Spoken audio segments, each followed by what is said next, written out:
Spiritual Gifts, Chapter 2. The Fall of Man. I saw that the holy angels often visited the garden and gave instruction to Adam and Eve concerning their employment, and also taught them concerning the rebellion of Satan and his fall. The angels warned them of Satan and cautioned them not to separate from each other in their employment, for they might be brought in contact with this fallen foe.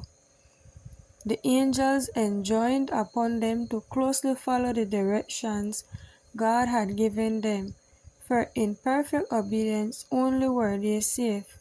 If they were obedient, this fallen foe could have no power over them. Satan commenced his work with Eve to cause her to disobey. She first erred in wandering from her husband, next in lingering around the forbidden tree, and next in listening to the voice of the tempter, and even daring to doubt what God had said. In the day that thou eatest thereof, thou shalt surely die. She thought, perhaps it does not mean just as the Lord said. She ventured to disobey. She put forth her hand, took of the fruit and ate. It was pleasing to the eye and pleasant to the taste. She was jealous that God had withheld from them what was really for their good. She offered the fruit to her husband, thereby tempting him. She related to Adam all that the serpent had said, and expressed her astonishment that he had the power of speech. I saw a sadness came over Adam's countenance.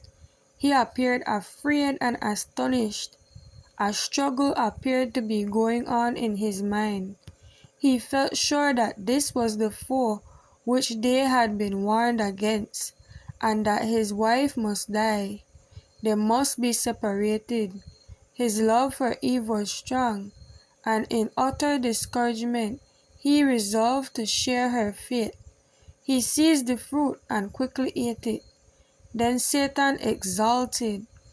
He had rebelled in heaven and had sympathizers who loved him and followed him in his rebellion.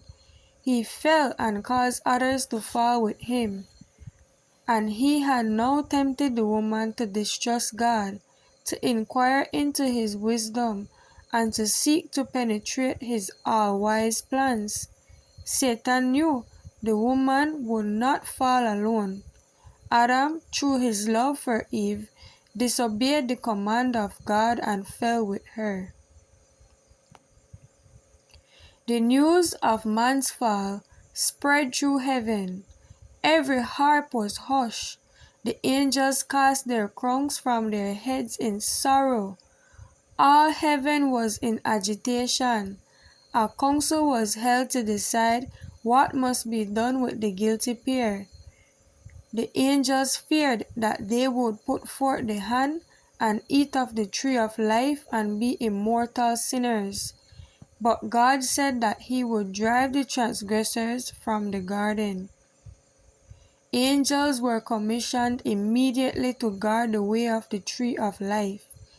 It had been Satan's studied plan that Adam and Eve should disobey God, receive his frown, and then be led on to partake of the tree of life, that they might live forever in sin and disobedience, and thus sin be immortalized.